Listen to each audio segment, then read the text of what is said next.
My name is Maya Chin, and I learned early that sometimes the best way to protect yourself is to let people underestimate you. For 5 years I'd been the family joke, the broke startup kid, who couldn't afford nice clothes or fancy dinners. What they didn't know was that I was quietly building an empire while they dismissed every word I said. It all started when I was 23, fresh out of college with a computer science degree and a head full of ideas.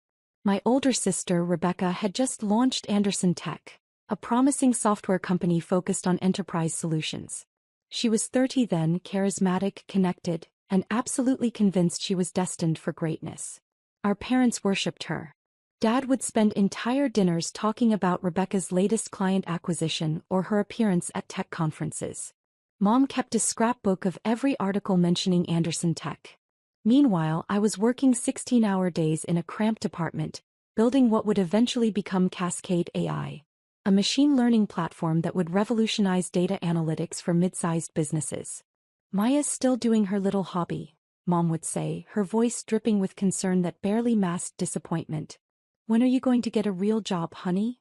I'd just smile and change the subject. Let them think what they wanted. The truth was more complicated. 6 months after graduation, I'd developed a prototype that caught the attention of Sterling Ventures, one of Silicon Valley's most selective investment firms. They'd offered me a Series A round of $12 million. I took it. By 24, Cascade AI was generating $7 million in annual revenue. By 25, we'd hit profitability, something only 8% of startups ever achieve. But I kept it quiet. I drove a 10-year-old Honda. I lived in a modest apartment. I wore the same 5 outfits on rotation. My family saw what they expected to see, a struggling entrepreneur too proud to admit failure. What they didn't see was the investment portfolio I was building on the side. In 2020, Rebecca came to me desperate. Anderson Tech was running out of runway. She'd burned through her initial funding faster than expected, and investors were getting cold feet. The company was 90 days from shutting down. Maya, I know we haven't always. I know I've been hard on you, she said over coffee, her hands shaking slightly.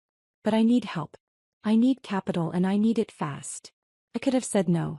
I could have reminded her of every dismissive comment, every eye roll, every time she'd introduced me to her colleagues as my sister who's trying the startup thing. Instead, I saw an opportunity. How much do you need? I asked. $4.2 million would get us through the next 18 months and fund the product expansion we've been planning. I nodded slowly, pretending to consider it. In reality, I'd already made the decision. I know some people. Let me make some calls. What I actually did was create an investment vehicle called Meridian Capital Group. It was a legitimate LLC with proper legal structure, but the beneficial owner was hidden behind several layers of corporate protection. I routed the investment through Sterling Ventures. They were happy to serve as the nominal investor in exchange for a small fee and the opportunity to potentially participate in future rounds. 2 weeks later, Rebecca got her $4.2 million from Meridian Capital Group, represented by Sterling Ventures. She never knew I was behind it. The terms were fair but structured to give Meridian, which meant me, significant control. 28% equity with weighted voting rights that effectively gave me veto power over major decisions. They're angel investors who prefer to stay anonymous, the Sterling partner told her during the signing. Very common in the industry. They like your vision and want to see Anderson Tech succeed. Rebecca was ecstatic. She called me that night, breathless with excitement. Maya, you won't believe it. We got the funding. We're saved. That's amazing, Beck, I said, genuinely happy for her despite everything. I knew someone would see the potential. Yeah, well, they obviously know more about real business than some people, she said, her tone shifting. Not everyone can just throw together an app and hope for the best. I let it slide. I always did. Over the next 3 years, I watched Anderson Tech grow. My investment, my $4.2 million, helped them scale from 15 employees to 60. They landed major contracts with 3 Fortune 500 companies. Revenue went from $800,000 annually to $12 million. Rebecca's face appeared in TechCrunch, Forbes, and Business Insider. She became the darling of the Midwest tech scene. And at every family gathering, she made sure everyone knew about her success. Anderson Tech just closed another major deal, she'd announce at Sunday dinners. We're projecting $18 million in revenue this year. That's wonderful, sweetheart. Dad would beam. Maya, are you still working on that? What was it again? Cascade AI, I'd say quietly. We're doing okay. Okay isn't great, honey, Mom would sigh. Rebecca's company is thriving. Maybe you should ask her for advice? Or even a job. I'm sure Anderson Tech could use someone with your technical skills. Rebecca would smile, but it never reached her eyes. Maya's a bit too independent for corporate structure, Mom. Some people just aren't cut out for real business growth. What they didn't know was that Cascade AI had just been valued at $85 million in our Series C round. We had 230 employees across 3 offices. We'd been profitable for 3 consecutive years. Forbes had named me to their 30 under 30 list. I declined the photo and kept my name off the public version, citing privacy concerns. The industry knew my company, but I'd carefully kept myself out of the spotlight. I had my reasons. Partly, I wanted to build something real without the pressure of family expectations. Partly, I was curious to see how long they'd keep dismissing me. But mostly I was protecting myself. I'd seen what attention did to Rebecca. How it inflated her ego, how it made her mean, how it turned her into someone who needed to be the center of attention at all times. I didn't want that life. I wanted to build, to create, to make something meaningful without the circus. Meanwhile, I continued monitoring Anderson Tech's growth as their silent angel investor. I received quarterly board reports. I attended board meetings via video conference with my camera off, identified only as Meridian Capital representative. I watched Rebecca make presentations, celebrate victories, and occasionally make decisions I disagreed with, but never badly enough to use my veto power. I was proud of what she'd built, even if she'd built it partially on my money and entirely on her dismissal of me. Then came Thanksgiving 2024. Rebecca had insisted on hosting at her new house, a beautiful 4-bedroom colonial she'd bought in an upscale suburb. She spent the entire dinner talking about the house, about Anderson Tech's latest contract, about the vacation home she was considering in Colorado.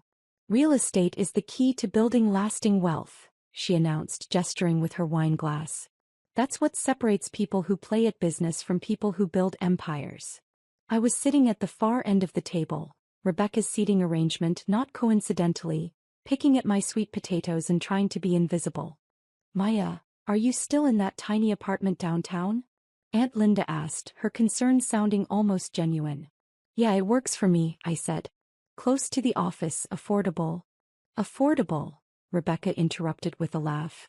That's such a diplomatic way to say cheap. But that's fine, not everyone has the capital for real investment. Uncle James chuckled. How's the app coming along, kiddo? It's not really an app, it's a machine learning platform. While we build real businesses, you play with your little app, Rebecca said, her voice cutting through the room. She smiled, but there was something sharp underneath it. It's cute that you're still trying, Maya. Really. But at some point you have to face reality. Some people are meant to be entrepreneurs and some people are meant to be employees.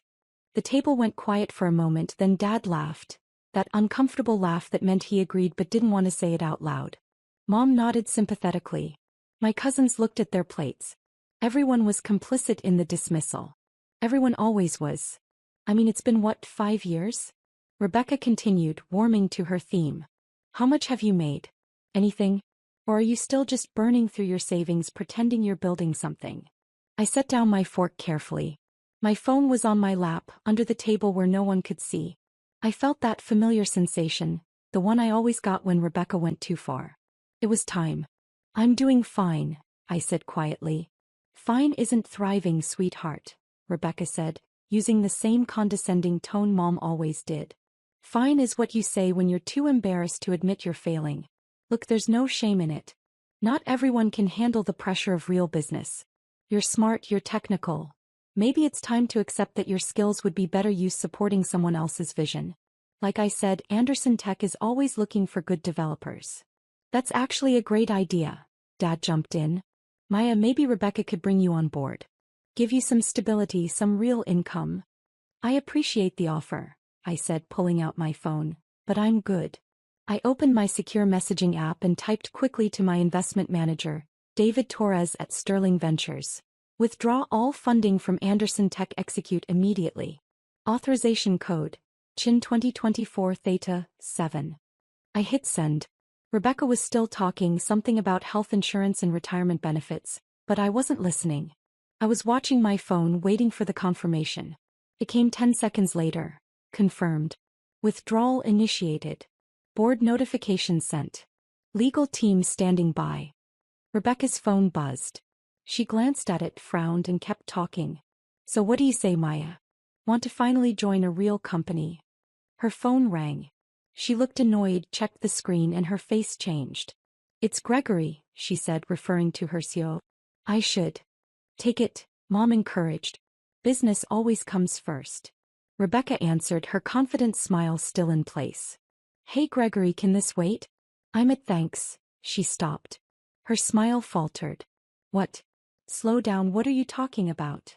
The table fell silent, everyone watching Rebecca's face cycle through confusion, concern, and then something close to panic. That's impossible, she said, standing up from the table. Meridian wouldn't. They've been with us for 4 years. They're our biggest. She listened, her face going pale. What do you mean withdrawing? All of it? They can't just. She looked at her phone like it had betrayed her. Gregory, I need to call you back. She hung up and immediately started dialing someone else, her hands shaking. Sweetheart, what's wrong? Dad asked, concerned. It's nothing, Rebecca said, but her voice was tight. Just, there's a situation at work. I need to make some calls. Her next call went to someone else on the board. I could hear her voice rising even though she'd stepped into the kitchen. David, it's Rebecca Anderson. What the hell is going on? I just got a call that Meridian is withdrawing their entire investment. That's $4.2 million. They can't just. I could hear David Torres's calm voice through the phone, too quiet to make out words but clear in tone. Professional, final, non-negotiable. Legal grounds. Rebecca's voice cracked. What legal grounds? We have a contract. They're an angel investor, they're supposed to. She listened and I watched her face crumble. Their investment agreement allows withdrawal with 30 days notice for any reason? That can't be. I need to see the original documents. I need. She stopped talking. Listen. Then very quietly said, who is Meridian Capital Group? Who's actually behind it? I knew what David was telling her. That information was confidential, protected by multiple layers of legal structure, and not available for disclosure. Rebecca came back to the table, her face ashen. She looked at everyone, her perfect Thanksgiving dinner falling apart in real time. I need to go, she said. There's a crisis at the company. I have to. What kind of crisis? Dad demanded. Our primary investor is withdrawing their funding. $4.2 million. It could destroy the company. I thought you were thriving? Mom said, confused. We were. But that money is critical for our operations. Without it, we can't make payroll next month. We can't. She looked at me suddenly, desperately. Maya, you said you know people. You said you made calls when I needed money before. Can you? I can make some calls, I said calmly. But I can't promise anything. Please, she said, and for the first time in years she looked at me like I was a real person. Please. I know I haven't been kind to you. But this is everything. This is my entire life. I nodded slowly. I'll see what I can do. Rebecca grabbed her coat and left, already on the phone with her board chairman. Through the window, I watched her pace in the driveway, her free hand gesturing wildly as she argued with someone about emergency financing options. The rest of dinner was subdued. Dad kept checking his phone for updates from Rebecca. Mom picked at her food, worried. My cousins and aunt and uncle made awkward small talk about anything except Anderson Tech. I excused myself early, claiming I had work to catch up on. No one tried to stop me. The next morning I had a video conference scheduled with the Anderson Tech board. I'd requested it through David Torres, finally ready to reveal myself. I dressed carefully, not in my usual casual startup wear, but in a crisp white button-down and blazer. I set up in my home office, making sure the wall behind me showed my diplomas and awards, including the Forbes 30 Under 30 plaque I'd kept hidden. The board assembled on screen, Rebecca looking exhausted and desperate, Gregory Wu, her COO, Sarah Martinez, the CFO, and 3 other board members including the chairman Walter Prescott. Thank you all for making time on short notice. David Torres began from his office at Sterling Ventures. I've arranged this call to introduce you to the beneficial owner of Meridian Capital Group, who has some things to discuss regarding yesterday's withdrawal notice. Rebecca leaned forward. Please, we need to understand what happened. We've been excellent partners. Our metrics are strong. If there's something we did wrong, let me turn it over to Meridian's principal, David said smoothly. I turned on my camera. The reaction was immediate. Rebecca's mouth fell open. Gregory looked confused. Sarah's eyes went wide with recognition. She was sharp enough to immediately understand what was happening. Hello everyone, I said calmly. My name is Maya Chin and I'm the founder and sole principal of Meridian Capital Group. I'm also the founder and CEO of Cascade AI. And as of 4 years ago, I've been Anderson Tech's primary angel investor. That's not possible, Rebecca whispered. You can't, you're just. Just what? I asked not unkindly. Just a broke startup kid playing with a little app? Walter Prescott recovered first. Miss Chin, we weren't aware of your involvement. The investment came through Sterling Ventures. As my representative, yes. I preferred to remain anonymous. It's not uncommon in angel investing. Why are you withdrawing? Rebecca asked, her voice small. I pulled up a document on my screen and shared it with the call. This is the original investment agreement. Section 4.3 grants Meridian the right to withdraw funding with 30 days notice for any reason or no reason at all. You signed this, Rebecca. Your lawyers reviewed it. But why now? She demanded, some of her old fire returning. We're doing better than ever. We just landed the Branson Industries contract. I know. I read all your board reports. I've been on every board call for 4 years, camera off, identified as the Meridian representative. I paused. I've watched you build something genuinely impressive. You're a talented entrepreneur, Rebecca. You have vision and drive. Then why? Because last night you offered me a job as a developer at your company. A company that exists in large part because I gave you $4.2 million when no one else would. The silence on the call was absolute. You've spent 4 years dismissing me, I continued, keeping my voice even. At every family gathering, every holiday, every Sunday dinner, you made sure everyone knew I was failing while you were thriving. You offered me charity employment at a company I own 28% of. Gregory was frantically typing on his laptop, clearly pulling up the cap table. Holy shit, he muttered. She's right. Meridian owns 28% with weighted voting rights. Sarah was already doing calculations. If Meridian withdraws, we have approximately 45 days of operating capital. We'd need to secure replacement funding or you'd have to shut down, I finished. I know. That's what happens when your primary angel investor decides they're done. You can't do this, Rebecca said, but there was no conviction in her voice. You can't just destroy my company because I hurt your feelings. I'm not destroying anything. I'm exercising my contractual rights as an investor. You built this company, Rebecca. But you built it with my money and you built it while treating me like I was nothing. Walter cleared his throat. Miss Chin, what would it take for you to reconsider? I'd been thinking about this for 16 hours. I want a full board seat. Not as Meridian Capital. As Maya Chin. I want my name on the documents, my face at the meetings. I want public acknowledgement that I've been your primary investor since 2020. Done, Walter said immediately. I'm not finished. I also want Rebecca to issue a public statement, on Anderson Tech's website and social media, acknowledging me as a founding investor and apologizing for misrepresenting our relationship. Rebecca's face flushed red. You want me to humiliate myself? I want you to tell the truth, I corrected. I'm not asking you to lie or exaggerate, just to publicly acknowledge that your broke startup kid sister saved your company and has been supporting it for 4 years. And if I refuse? I shrugged. Then I withdraw my investment as planned. You have 30 days to find $4.2 million from other sources. Given your current burn rate and the tight funding environment, I'd say your chances are about 15%. Maybe 20 if you're lucky. Rebecca looked at Walter, at Gregory, at Sarah. All the people who depended on Anderson Tech surviving. Then she looked back at me. You've changed, she said quietly. No, I replied. You just never actually looked at me before. Walter stepped in. Miss Chin, your terms are acceptable. We'll draw up the revised board documentation immediately. Rebecca will issue the statement by end of business Monday. In exchange, you'll reinstate your investment. Not exactly, I said and watched Rebecca's face fall again. I'll reinstate $3 million. The other $1.2 million will be converted to a formal loan with market rate interest. Anderson Tech will pay me back over the next 3 years. That's, Rebecca started. Fair, I interrupted. It's actually generous. You get to keep your company. I get to stop being invisible.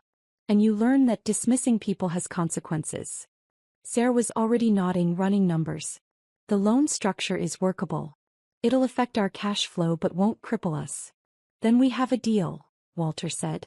Ms. Chen, welcome to the Anderson Tech board. Officially this time. The statement went up on Anderson Tech's website Monday afternoon. Rebecca had fought over every word, but the final version was clear. Anderson Tech is pleased to formally acknowledge Maya Chen, founder and CEO of Cascade AI, as our primary angel investor since 2020. Ms. Chen's $4.2 million investment was critical to our early growth and continued success. We regret any prior mischaracterizations of her role and are honored to have her join our board officially. Rebecca Anderson, CEO. Within an hour it was picked up by TechCrunch. By evening it was trending in tech circles on social media. People were impressed not just by the investment, which was substantial for an angel round, but by the fact that I'd done it anonymously while building my own company. The Cascade AI PR team, who I'd been keeping on a tight leash for years, finally got to do their job. They confirmed the Forbes 30 Under 30 recognition. They revealed our Series C valuation of $85 million. They positioned me as a rare example of a founder who invested in other startups while bootstrapping their own success. My phone exploded with messages. Interview requests. Speaking invitations. Other entrepreneurs asking for investment advice. And one text from Rebecca. We need to talk. We met at a coffee shop halfway between our offices. She looked tired, older somehow. The stress of nearly losing everything had left marks. I'm sorry, she said before I could even sit down. Not just for the statement. For everything. For 5 years of treating you like you were nothing. I sat down, ordered a coffee. Waited. I was jealous, she admitted. You were always smarter than me. Everyone knew it. I got the social skills, the charisma, the ability to work a room. You got the raw intelligence. And I think I spent my whole life trying to prove I was just as smart. That I could build something just as significant. You did build something significant, I said honestly. Anderson Tech is impressive. You should be proud. Built with your money, she said bitterly. Built with investment capital like most startups. The money was just money, Rebecca. It was how you treated me that mattered. She nodded, tears forming. Why didn't you tell me? Why didn't you just say, I'm the investor from the beginning? Would you have taken the money if you knew? She was quiet for a long moment. No, she finally admitted. No, I wouldn't have. I would have rather let the company die than accept money from my broke startup kid sister. That's why I didn't tell you. You were testing me. All these years, you were testing whether I'd eventually see you as a real person. Partly. Also protecting you. If you'd known I was Meridian, you might have made different decisions. Worse decisions, trying to prove something to me instead of just building the best company you could. Rebecca wiped her eyes. What happens now? Now you run your company. I sit on the board. We work together professionally. And maybe, eventually, we figure out how to be sisters again. Do you think that's possible? I considered it. 5 years of dismissal. 5 years of casual cruelty. But also 5 years of watching her build something real. Of seeing her face when she talked about her team, of understanding that she wasn't malicious, just insecure and defensive. I think it's possible, I said. But it's going to take work. Real work. Starting with you accepting that I'm not your broke little sister anymore. I never was. No, she agreed. You never were. That Sunday dinner was different. Mom and Dad had read the articles. Aunt Linda had sent me 3 congratulatory texts. My cousins were suddenly very interested in learning about machine learning. Rebecca arrived with her husband, and for the first time in years she didn't monopolize the conversation. When Dad asked about Anderson Tech, she gave a brief update and then said, but Maya's got some exciting news about Cascade AI. They just closed a major partnership with Branson Industries. Everyone turned to me. I could see the recalculation happening in their faces. The reframing of every interaction we'd had, every dismissal, every casual cruelty. It's a good partnership, I said simply. We're excited about it. Maya, Mom started, her voice uncertain. We had no idea you were doing so well. Why didn't you say something? I tried, I said quietly. You just weren't listening. The table went silent. It wasn't comfortable, but it was honest.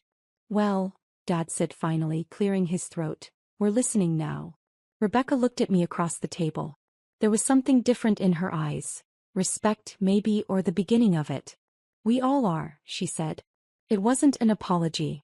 It wasn't redemption. But it was a start. Later, after dinner, Rebecca found me alone in the kitchen. The loan payments start next quarter, she said. 300,000 every 6 months for 3 years. I know. Sarah sent me the schedule. We'll make every payment on time. I promise. I know you will. She hesitated, then asked, did you really build Cascade AI to 85 million while investing in my company and living in that tiny apartment? Yeah. How? I smiled. Turns out when people underestimate you, they leave you alone to work. No pressure. No expectations. Just you and the code and the vision. It's actually pretty liberating. I made that possible, she said, not quite joking. By being terrible to you. You made it necessary, I corrected. There's a difference. She nodded slowly. For what it's worth, I am proud of you. Really proud. I was just too insecure to say it before. I know. And for what it's worth, Cascade AI is genuinely impressive. Better than Anderson Tech, honestly. Different, I said. Not better. Different markets, different challenges. You built something real, Rebecca. I just got tired of you pretending I hadn't. She laughed, but there were tears in it. I'm going to do better. As a sister, as a person. I promise. I'm going to hold you to that. I know. You hold everyone to high standards. It's one of the things that makes you a good investor. We stood there in the kitchen, two sisters who'd spent years misunderstanding each other, finally starting to figure it out. You want to know the irony? I said. What? I was never trying to compete with you. I never wanted to prove I was better or smarter. I just wanted to build something meaningful. And I wanted you to see me. I see you now, she said. Finally. It was enough. Not perfect, not healed, but enough to build on. 6 months later, Anderson Tech made its first loan payment to Meridian Capital Group. $300,000 on time and in full. Rebecca sent it with a note, first of 6. Thank you for believing in me when I didn't believe in you. Cascade AI raised a Series D at a $400 million valuation. I finally moved out of the tiny apartment into a modest house with a nice home office. I bought a car that was only 8 years old instead of 10. And I accepted an interview with Forbes, camera on, name public, ready to tell my story. The article ran with the headline, The Silent Investor. How Maya Chin built an $85 million company while secretly funding her sister's startup. Rebecca texted me when it published, you could have destroyed me. Instead you saved me and taught me something. I'm grateful for both. See you at Sunday dinner. I texted back, see you there. Sometimes the best revenge isn't revenge at all. Sometimes it's just finally being seen for who you actually are, and watching the people who dismissed you realize what they almost lost. My name is Maya Chin. I'm the founder and CEO of Cascade AI, valued at $400 million. I'm a board member at Anderson Tech. I'm a Forbes 30 under 30 honoree. And I'm no longer anyone's broke startup kid. I never was.